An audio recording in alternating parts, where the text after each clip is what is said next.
So my story starts when I was quite young, obviously. It started when I was born. But if we're talking about the most relevant things, I was christened.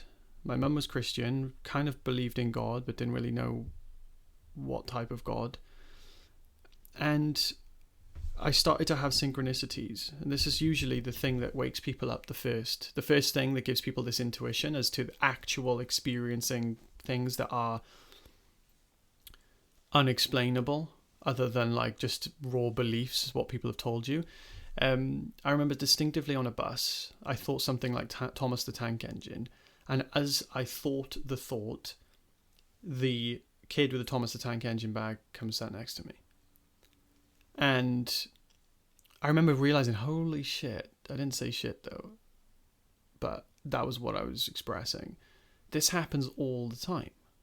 That happens so often. I was like, I keep thinking something. And I thought, I wonder what. And then, or something like, I would think the word, like, I think a specific word, and I would hear or see the word somewhere else. That was when I realized that something's up. Something's up. Something ain't fucking normal in this universe. And then my mother died. I kind of went depressed. Did go depressed, not kind of. And then got really bad when I was 18. My mother died when I was 10. Got much worse when I was 18, to the point I was suicidal. And I was sitting in my car one day, and I remember thinking, there's no way out of this. There must be a way out of this, but I couldn't see a way out.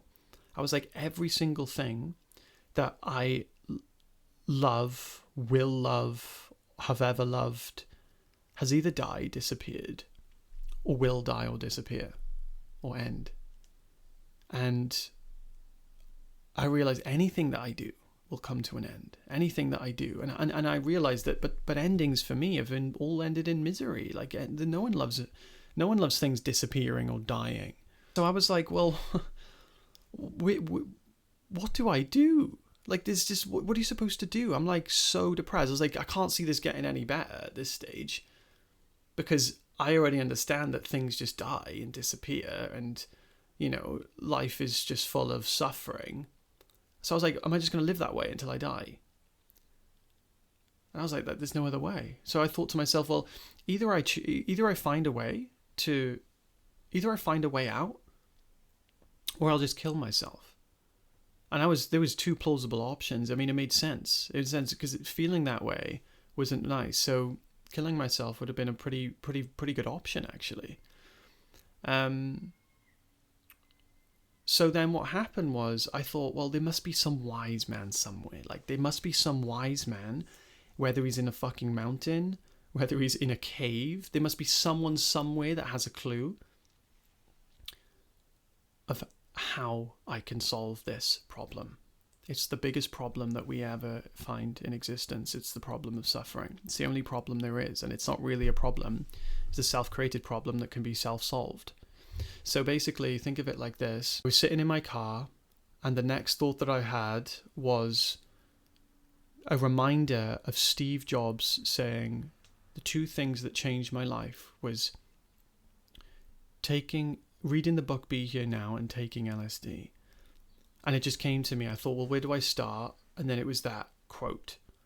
So I thought, why would this tech billionaire say something like that? It sounds interesting. Like, I knew LSD was like this psychoactive drug that to me was like another universe.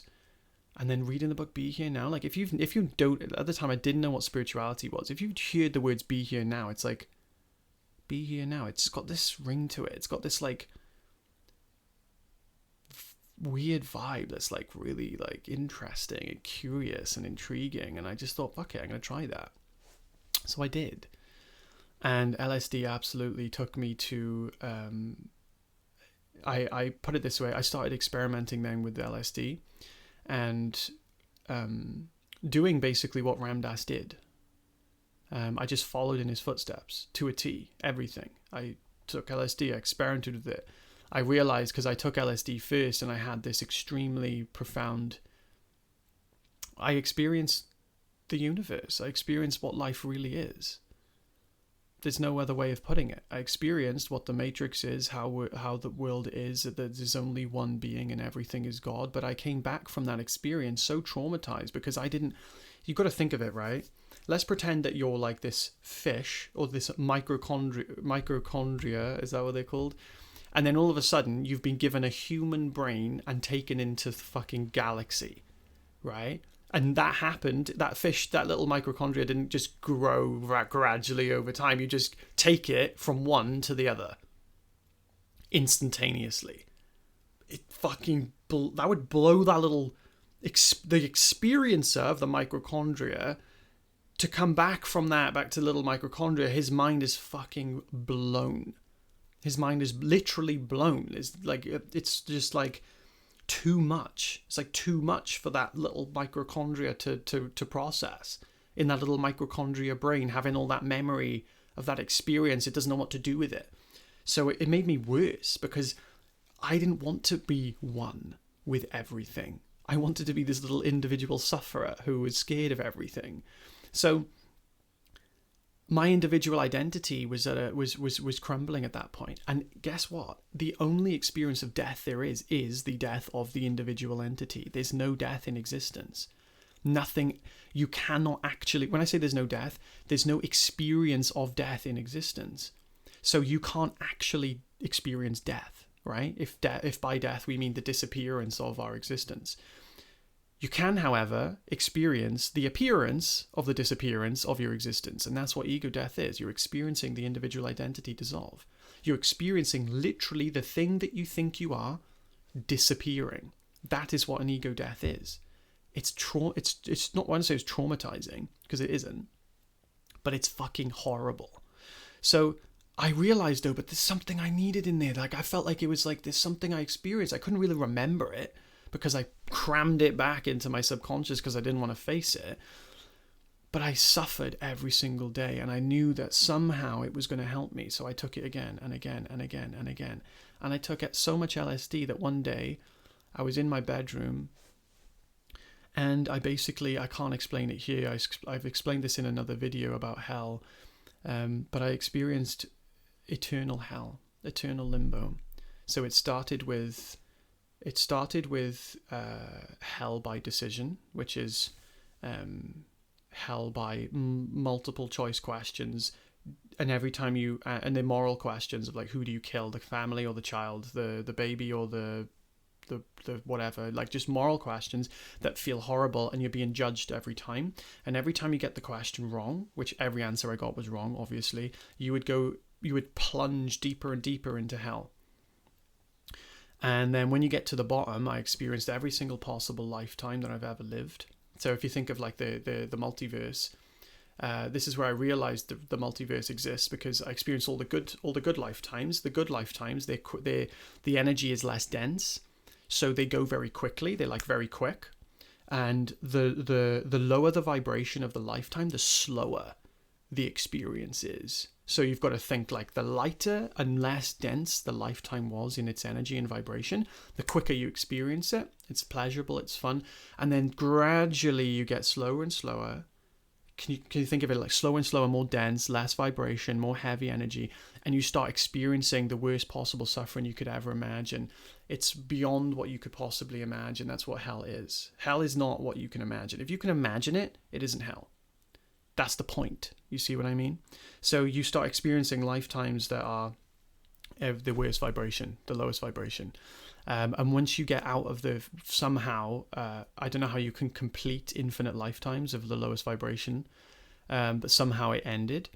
And when I came out of it, then I'm in limbo. So now I'm in absolute hopelessness of space. If you can imagine floating in, you're not floating because you don't have a body, you don't have anything. You just have the subtlest awareness to be hopeless and in despair.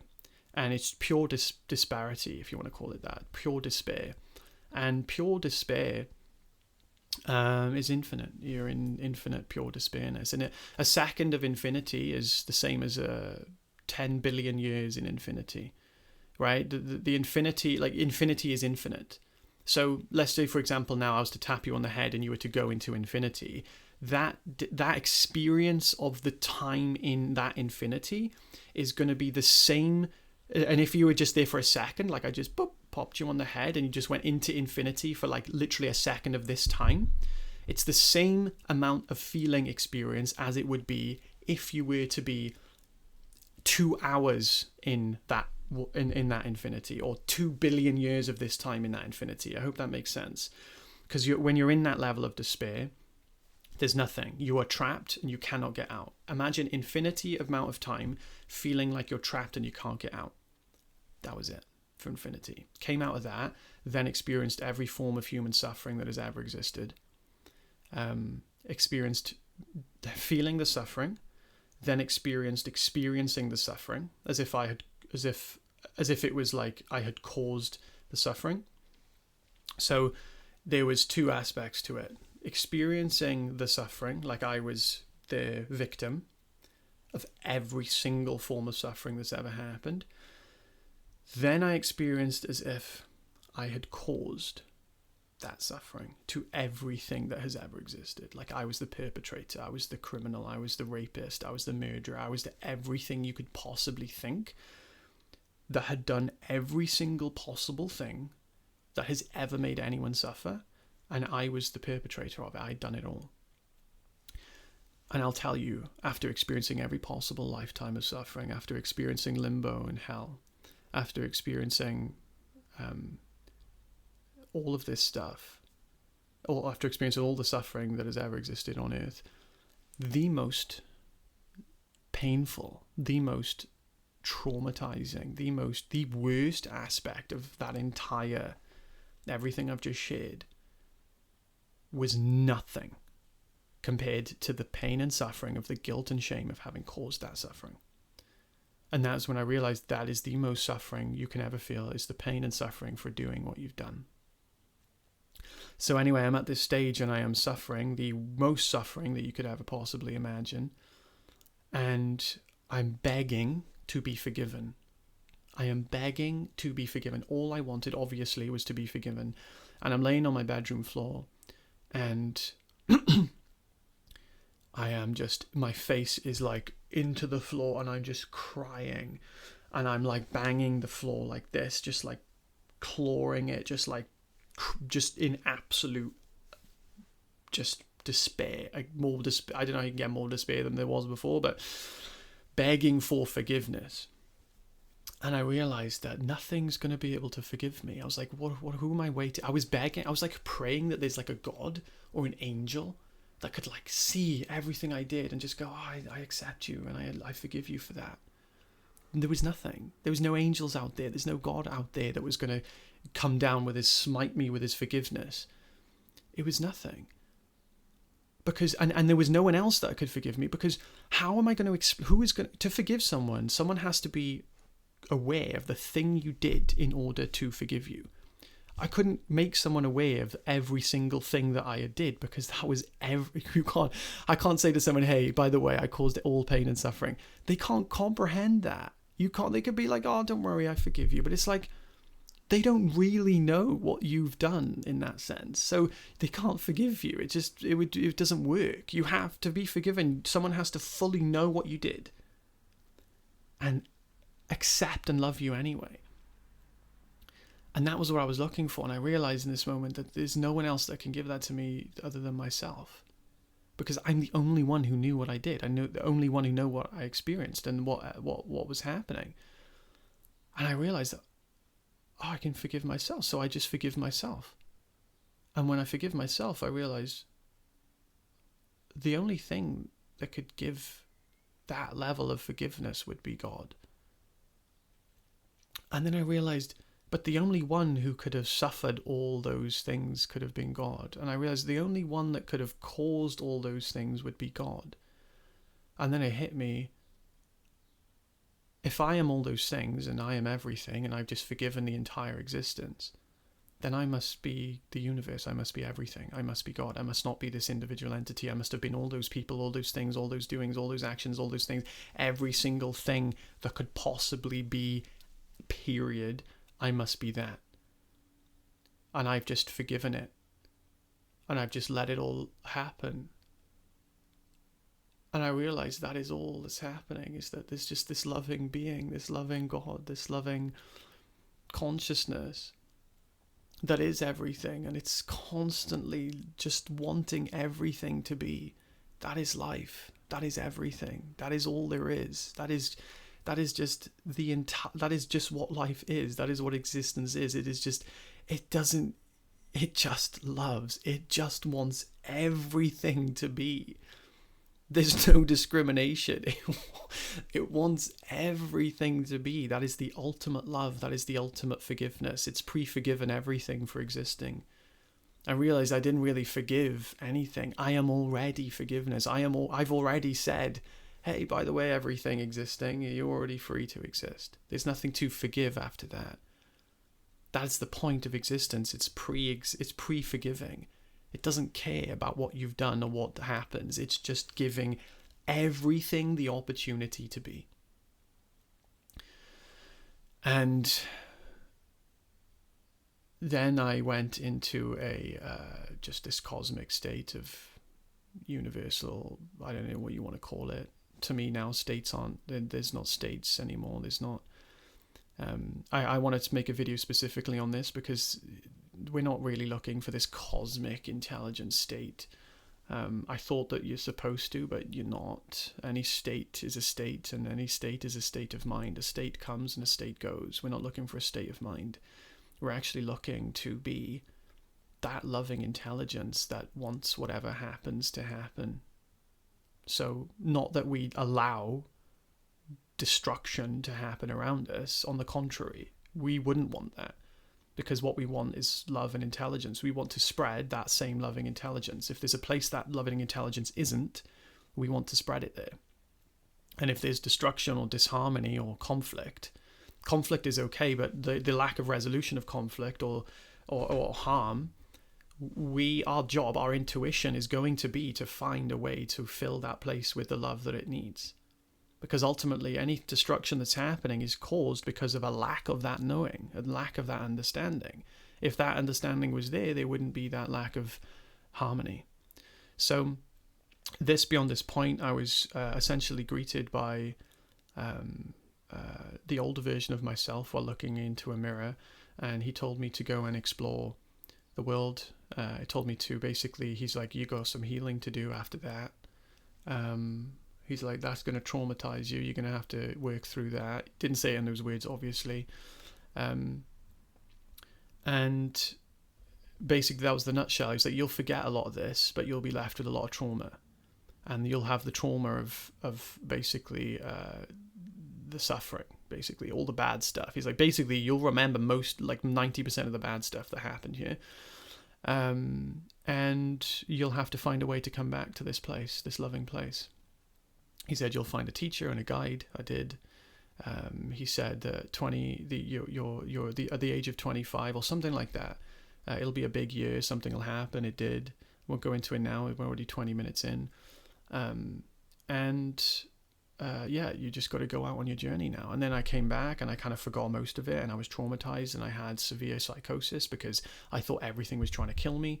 And I knew three things. Either I'm God, or everything is God. No, that's two things. Either I'm God or everything is God. And I was praying that I wasn't God. I didn't want to be the individual God. I was like, either I might be God, like I am God, like I am the second coming of Jesus vibe. I didn't want that to be, but because of the experience, there was a feeling in my mind that might be possible because I couldn't remember what really happened at that stage. I was still suffering eternal hell and limbo, right? So, or I knew that everything is God. And I was hoping that was the case. Anyway, I ended up falling upon Alan Watts, who basically said, if you wake up in the UK or you wake up in the West and tell people you're God, they'll take you to an asylum. If you wake up in India and tell people you're God, they'll welcome you, or something like that. They'll say, finally you woke up. And that was all I needed to send my trajectory. I spent 8 months in constant fear every single day, the most fear I've ever felt is just constant fear every second of the day. I laid in bed every day, couldn't move, couldn't do anything, couldn't leave the house, was stuck. Gradually, the fear started to relieve itself after constantly figuring out how to remove the fear of death, because that's what it was. And I learned then how to overcome the fear of death. The fear of death is very easy to overcome. You have to overcome facing it. It's the only way you face death. It's the only way you overcome the fear of death is facing it. You have to face it. You have to trust. You have to trust, well, if I'm going to die, then I'll die. So why don't I jump into this fear of death and see if I die? And the only thing that died was my fear of death. And I realized that I can't die. And then all the memories started to come back to me. And I realized that there's infinite realities. If this body dies, I'll continue experiencing through another reality, because there's only one consciousness. So consciousness is also experiencing, the same consciousness is experiencing not just my dad, my sister, my mum in another universe, but all the variations of this lifetime. So all the variations of Saja. You've seen Marvel, they've started putting it everywhere. The universes where I am here speaking exactly as I am, but I'm wearing a hat. The universe where this is slightly moved there. Infinite of them. The same consciousness experiences them all. So if someone came in and shot me right now, I wouldn't experience the shoot. I would experience the continuation of just being and living this life. And that's all we're doing. We're living. We are all living every single possible variation of your current incarnation at the same time. So you only will experience the continuation of this lifetime up until the day that you've actually juiced. Think about it. You've got to juice out this lifetime. You learn so much. You don't even realize. Then you get to the death, and then you transition to God knows where after that. Not my concern. It's not my concern. It's not my concern when I'm going to sleep and dreaming at night what I'm going to have for dinner tomorrow in my waking state. I couldn't give a shit. So yeah, that's basically my story. That's my awakening story. There was far further awakenings after that. And this is what we can't put teachers on a pedestal. If I told you this story, people would think oh my God, this guy's some people might think, I'm not suggesting you might think this, but I would think this. If someone told me this story, this guy's this enlightened being, I need to listen to everything he says. And there is wisdom in that. There's wisdom in knowing what to listen to and being discerning. But to put people on I'm not enlightened. There's no enlightened being. There's no enlightened being. There's no enlightenment. If you think there's enlightenment, you're sadly mistaken, my friend. You've been sold a tale by people who didn't have a fucking clue what they were talking about. The only thing that gets enlightened is nothing. There's nothing that gets enlightened. There's only enlightenment, and there's a part of shade. There's a little bit of shade. That's it.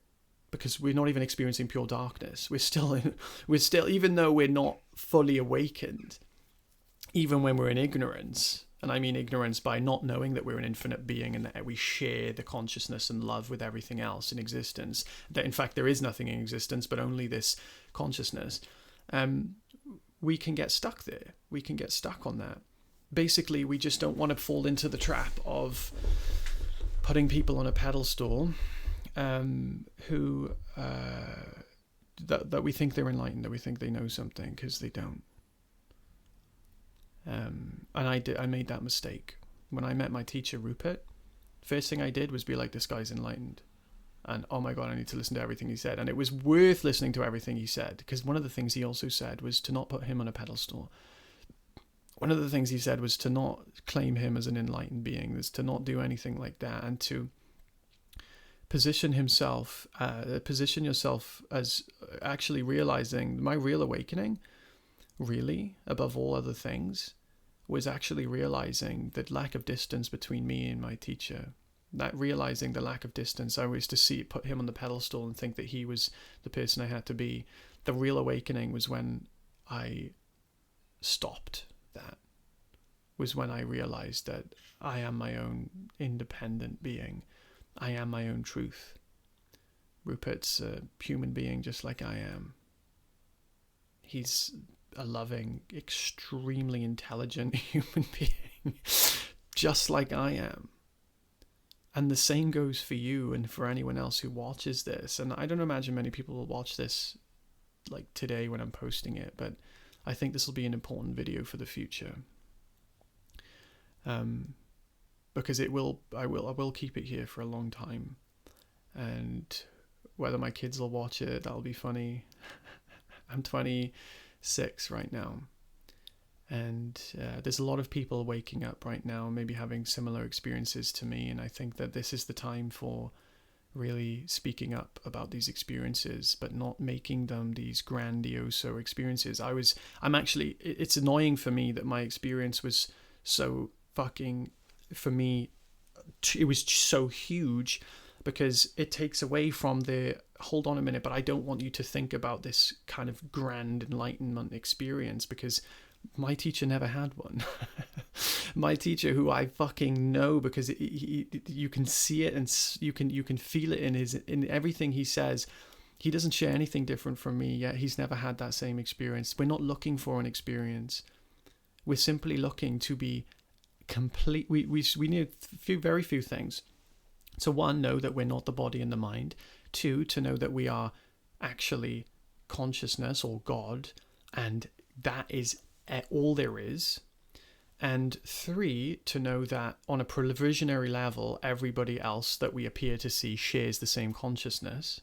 We are the same consciousness with a different mind. So that's what makes us individual on that level. And then to know that the nature of that consciousness is pure happiness and pure joy, and that there's nothing else to do. And that then that means that we can't die, so we don't fear death. It means that we're always happy, because we are literally happiness itself. That doesn't mean that we're always happy and smiling. Like my best friend died last year. I wasn't fucking grinning all day. But, we experience the pain when the pain is necessary. We don't experience the pain when the pain isn't necessary. That's what we call suffering, unnecessary pain. And yeah, I think that's it. So this is the story. This is the trajectory of my life. I've skipped a lot of the future. I've skipped I guess you could think of it as like the post-awakening. That's a whole other story that I don't even think I have the time to go into, because it's a 30-minute video. So thank you for listening, and take care.